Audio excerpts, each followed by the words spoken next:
Okay.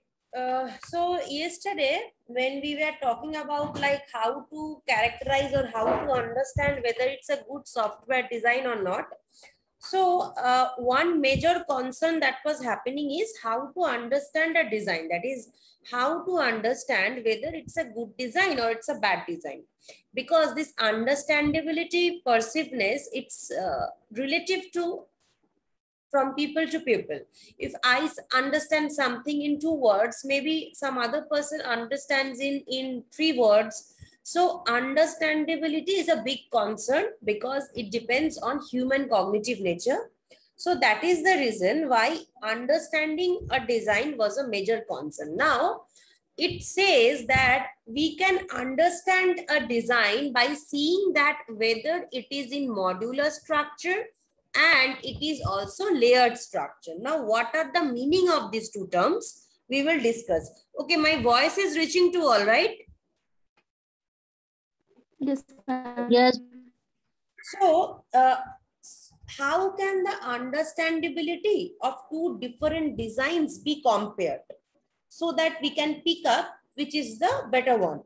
So, in order to be able to compare the understandability of two design approaches, we should at least have an understanding of a few general features using which we can easily understand that whether this design is understandable or not.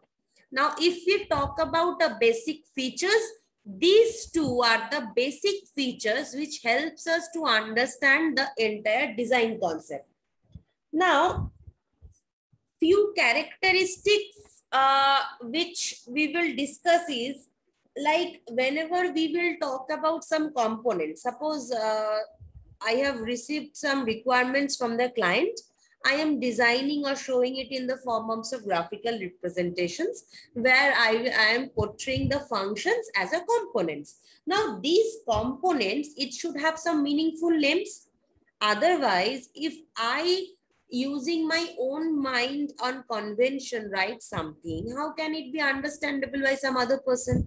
So I will have to use that notations on names which are meaningful in order to understand. So whenever you people were programming also in C, function names, you can choose your own function name at your own desirable. But it is generally advised to choose such a function name so that by looking at the function name, one can understand that what this function will do. So if it is an addition, we will request you to use the add function name. If it's a subtraction, it is advised to use the add subtract function name like this. So that see, otherwise you can anytime name it as function 1, function 2. What is the harm? There is no harm.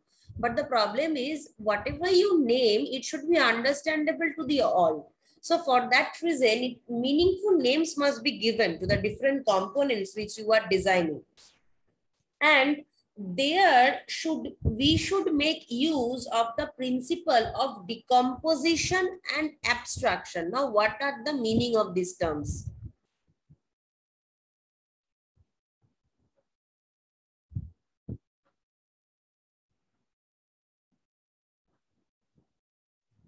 Because see, when you go to the ATM, when you want to take out some money, how the features are working, that is abstracted from you. You are not aware of that.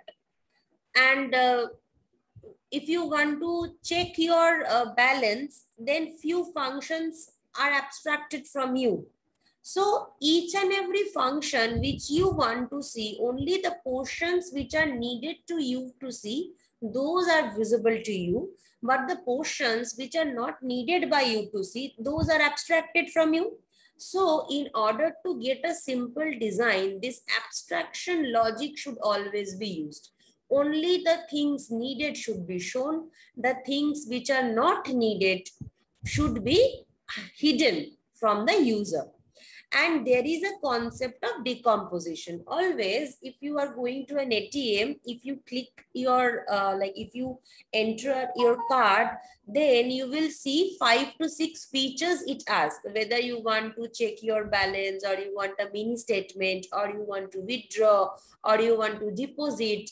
So your main ATM function consists of all these functions, but it is decomposed into a varieties of functions so that it makes the working procedure for the users to be simple. So in order to get a simple design, decomposition of a larger function into several smaller sub-functions, independent sub-functions, and also abstraction of these functions are very much necessary.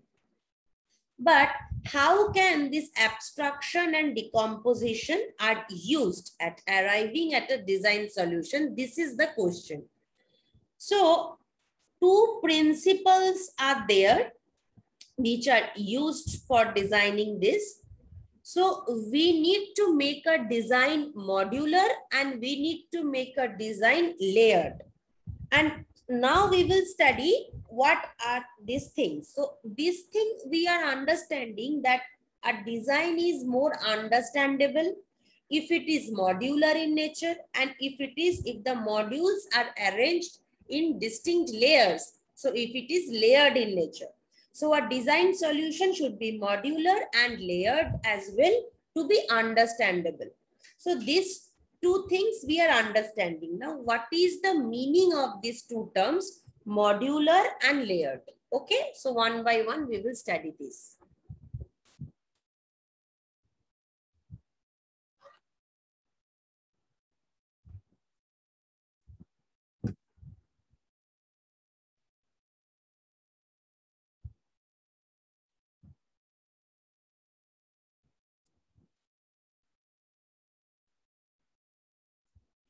So a modular design means what? It's an effective decomposition of a problem.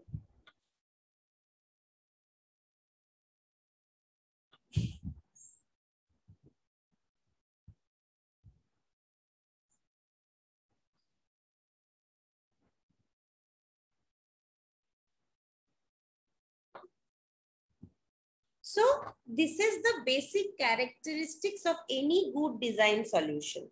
So if I put it in simple words, this modular design, this modularity, it implies that the problem has been decomposed into a set of modules that have very limited interactions with each other. That means these modules are somewhat functionally independent so that they can function on their own.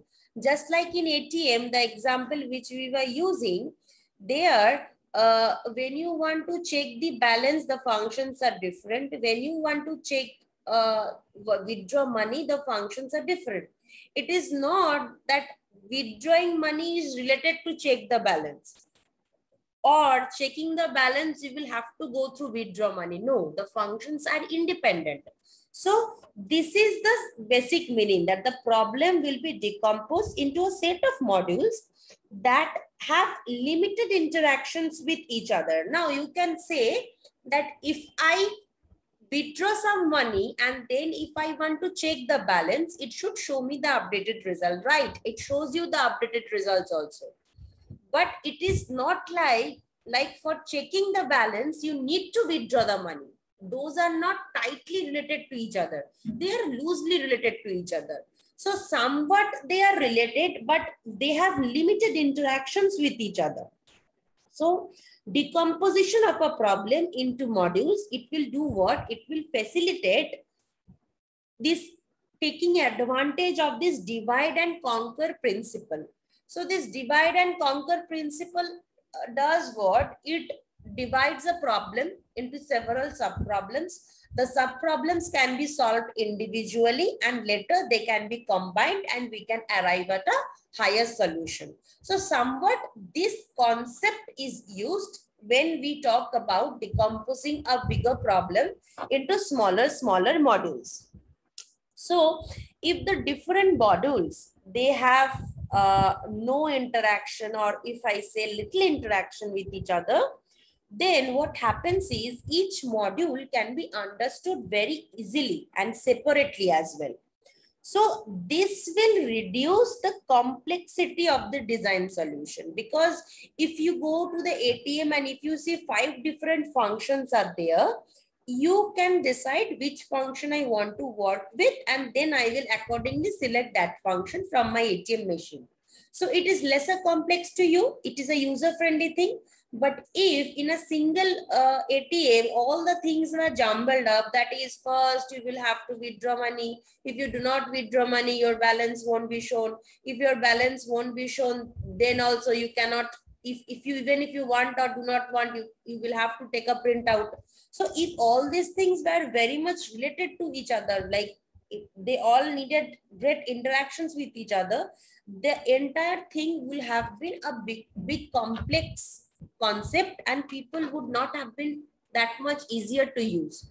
So if I put it as an example, suppose you have a bunch of sticks together which are tied together, and you are asked that break the bunch of sticks, and the same bunch of sticks I untie the rope and I keep it as single piece of stick, and then I ask you, please break these sticks. Which will be easier? Obviously the second one, because breaking the whole bunch of sticks which are tied together will be much difficult, whereas if I decompose it into single stick, then you will be able to break the single sticks. So this is the reason why a bigger problem is always decomposed into several modules, so that understanding the modules are easier. And when understanding is easier, obviously working on the modules becomes easier also. Okay. So it is, if suppose I am drawing something, suppose I will draw 2 figures to make you understand.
Okay. So this is a figure which I have drawn. This M1, M2, which I have written, these are modules, and the invocation of a module by another module I have showed by an arrow. Now, by looking and comparing the 2 figures, obviously I can say that it will be easier to understand figure A, because the interactions among the different modules is low. See, the interaction among different modules is low here, but here this is again interacting with this, again from this. So the interaction between the different modules is higher. So the interaction between different modules where it is low, it will be easier to understand. Here interaction is low, and here it is high. This is easy to understand, obviously, and this is a bit difficult to understand. By looking at the figure only, I can say this. So obviously, it is understandable that where the interactions will be low, it will be easier to understand, and where the interactions will be more, it will be difficult to understand. This thing I can say with guarantee, but I cannot quantitatively measure the modularity of a design solution. So unless I can quantitatively measure the modularity of a design solution, it is very much hard to say that which solution is more modular than other.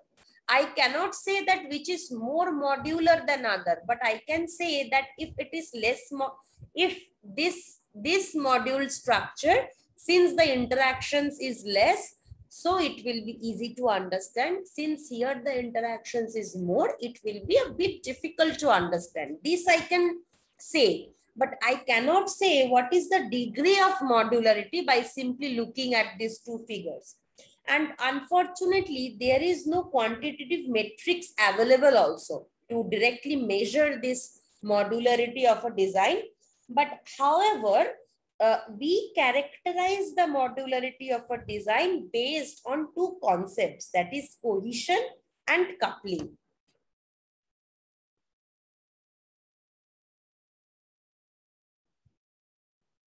So we always need to measure the degree, right? Because quantitative measurements are necessary, but this quantitative measurement we cannot do. But using these two concepts of cohesion and coupling, we can somewhat characterize the modularity which is existing in a design.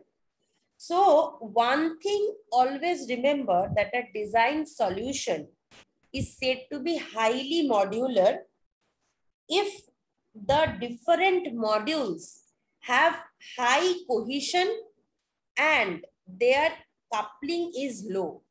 So once the cohesion is high and the coupling is low, then we can say that it is a highly modular design.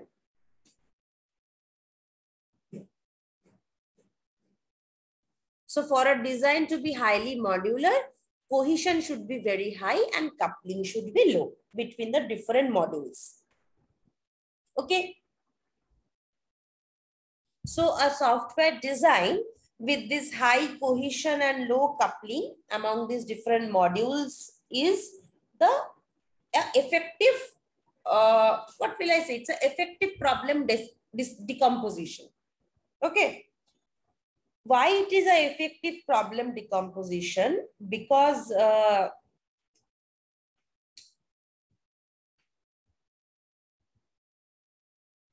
it will lead to increased productivity. Because if this type of designs, in this type of designs, what happens is the understandability is better. So the complexity or the perceived complexity will be lesser.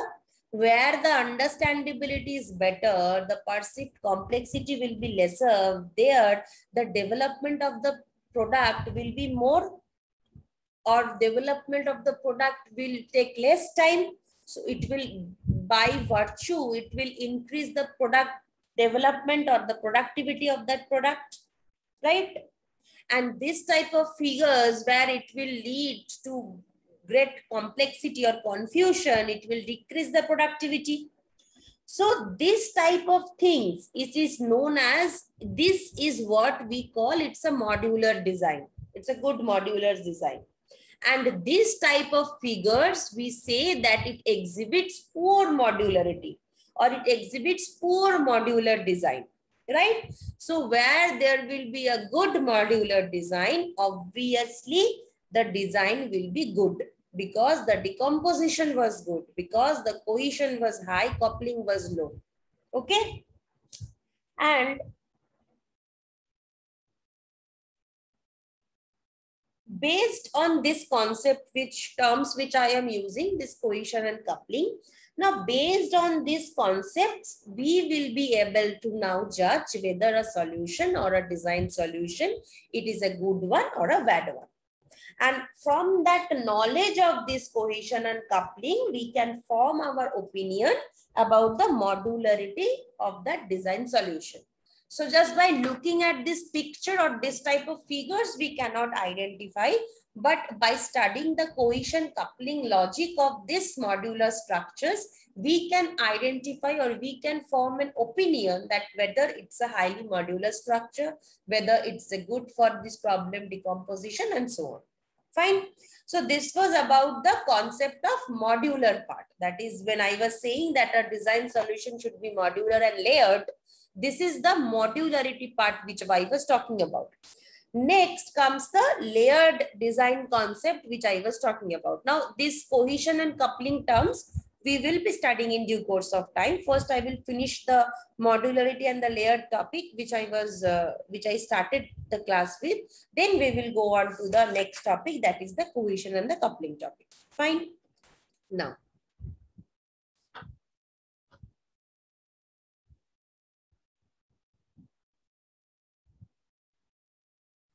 Now, I started the class. Remember, I said that a design solution should be modular. It should be layered. Fine. Under modularity, I said that a solution is highly modular if it has high cohesion and low coupling. Fine. And a solution which is highly modular is highly acceptable because it will lead to lesser problem complexity, or it will lead to easy understanding of the problem, so that the product development can be much faster, and in a way it will increase the productivity of the software. Okay, so this was the gist about the modularity part. Next comes is the concept which I was saying, that a design solution should be modular and layered. So this is the layered design. Now, what is the concept behind this layered design? Now, when we will call a design to be a layered one, where the relationships among the different modules that are represented graphically, it will result in a tree-like structure. Just the picture which I showed, there was a hierarchical model design which I followed. From M1, I can go to M2, M3, M4. From M4, I can go to M5. The figure A, this figure, the figure A, there was a hierarchical structure maintained, right? A tree-like structure from parent to child, like this. But here, graphical structure is there. There was no hierarchical structure. See? Some of them are related to this, that, this, that. So here it formed, or it had a tree-like structure, right? So wherever the relations among the different modules, they will be represented in a tree-like diagrams with clear layering. That is what we call the layered design. So obviously the picture which I drew in figure A, it's a modular, it's a hierarchical, or you can say it's a tree-like diagram. So it's a layered design. So in layered design, what happens is the modules, they are arranged in some hierarchy of layers. So first M1 hierarchy is there. Then M2, M3, M4 hierarchy is there. Then M5 hierarchy is there. So the modules, they follow some hierarchical layers structure. So what happens is a module, it can only invoke functions of the module in the layer that are immediately below it. So this concept will do what? These are the children of this parent. So this can directly invoke this module, and this is the child of this parent. So this module can directly invoke this module, but M1 cannot directly invoke M5 because it has to go through M4, because there is a hierarchy maintained. Just like when you people are asked to write an application, you people write an application to me, to the principal, but through the HOD, right? So a hierarchy or a chain is maintained. So this is the concept of any layered design. What happens is the module can only invoke functions of the modules who are immediately below that layer. So the higher layer modules, they can be considered someone as that they play the role of the managers. So they invoke or they give order to the lower level modules to get certain tasks done, right? So this module you can you can consider as entering your card into the machine. These three you can consider as checking balance, then withdrawing money, then depositing money. This also has another how much amount you want to deposit, like this on. So a manager is there, that a higher level manager is there, who will order the lower layer modules to get certain tasks done, right? But if you notice this M2, M3, M4, the lower layer, they are unaware of the higher layer modules. This is where the abstraction concept comes. So the abstraction is there that the higher level will invoke the lower levels, but the lower level, they are unaware of the higher layer modules. So this is where the abstraction comes into play in the layered design concept. So a layered design, it can make the design solution easily understandable, because to understand the working of a module, one would have to understand how the immediately lower level modules work without having to worry about the functioning of the higher level modules. So if a manager gives you a task, and if you are always concentrating on, if I do not do the task, the manager will fire me. Will he fire me, or will he give me a promotion, or will he do that, or will he do this? So if you constantly think about that, then about what the higher level module will do, then how come you can concentrate on your own task? So this is a very important thing, that the lower level modules, they are in abstraction of the higher level modules. Why? Because in order to understand the lower level modules, one would concentrate on the lower level modules, and they do not have to worry about the functioning of the upper higher level modules. Okay. And another function is, suppose here some problem arises in module 5. Then if a problem arises in module 5, then it is obvious, suppose a problem arises in module 4. So if a problem arises in module 4, it is obvious that while executing the lower level modules below it, it may happen that it is the source of the error. And so it does what? It simplifies the entire debugging procedure, since one would need to concentrate only on a few modules in order to detect the error. So obviously, when a failure is detected while executing a module, it generally means that the modules below it are not working properly. So it will greatly reduce your task by concentrating on those modules that are dependent on that higher level module. Okay. So this was the entire concept of about layered design. Fine. Now we will move on to the cohesion and coupling introduction part.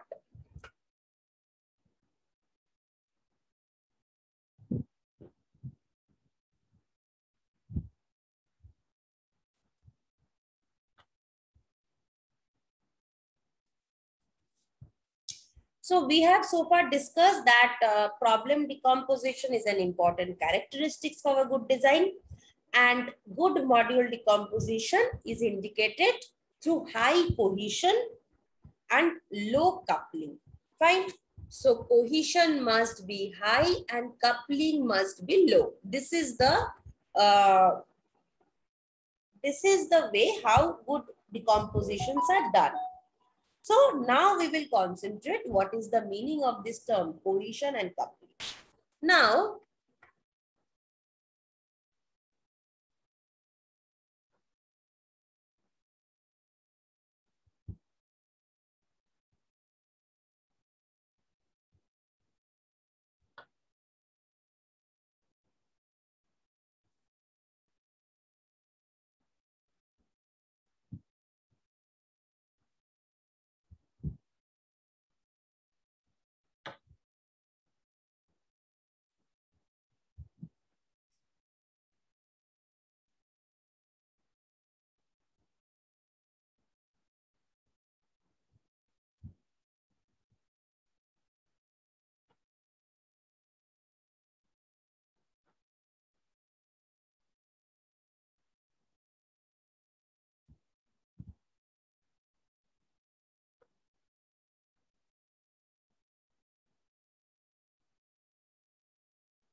okay.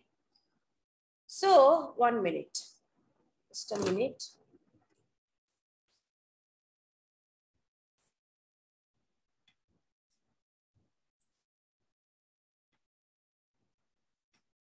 One minute, okay.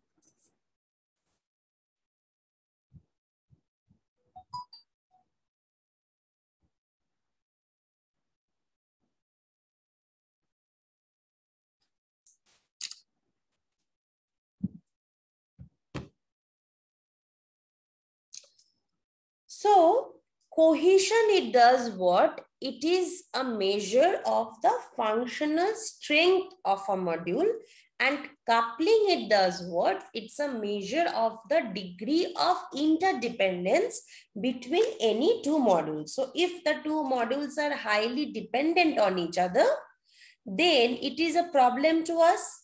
So if two modules are very much related to each other or very much dependent on each other, then without the function of one module, another function cannot be done. So without, suppose, checking balance, you cannot withdraw money. It's a vague thing, because you want to withdraw money separately and you want to check your balance separately. So always it is said that two modules should be very lessly coupled with each other. So always modules need to be functionally independent of each other. If they are very much related to each other, then it is of low coupling and it is not desirable. We cannot make that procedures work independently. So it is always said that in our design, I always look for low coupling. The dependency between two modules should be very less. They should be very much independent in nature. So when will we say that the two modules are highly coupled with each other? If the function call between these two modules, they involve passing large chunks of shared data, then they are tightly coupled. If the interaction or the function call between two modules occurs with some shared data, then also we say that they are highly coupled with each other. And if two modules, they either do not interact with each other or they interact with each other by passing very few data, or I can say very primitive data items, then we say that the two modules are low coupling or lowly coupled. So when the two modules are interacting with each other by sharing large amount of data, they are highly coupled. They are sharing some shared data, they are highly coupled. But if they do not interact with each other or they interact with each other by very limited amount of data, then we say that they are very lowly coupled. So the two modules are lowly coupled. And we always in our design look for lowly coupled designs or lowly coupled modules. Okay. Now, next we will talk about cohesion. Now, to understand this cohesion concept, you need to understand one thing. Suppose you are listening to a talk by a speaker and you will call the speech of the speaker to be very much cohesive in nature if all the sentences of the speech, they played some role in giving a focused theme. That means, like when the functions of the module, they cooperate with each other for performing a single objective, then we say that the modules have a good cohesion.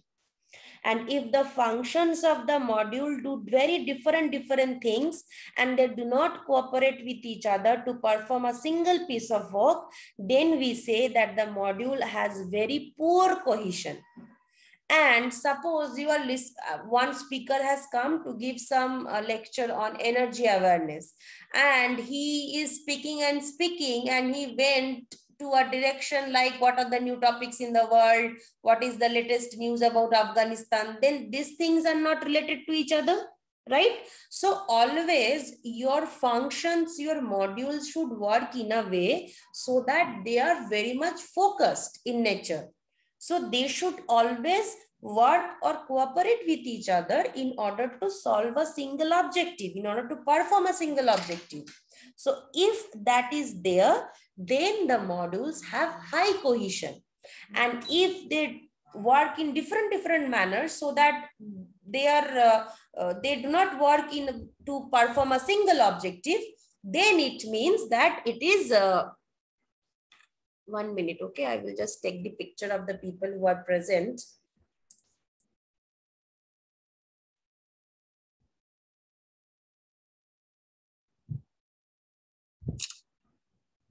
So that means that they are very much, they have low cohesion among each other. They are talking about something which are not related to each other. The modules are performing something that are not related to each other. So they are low cohesion.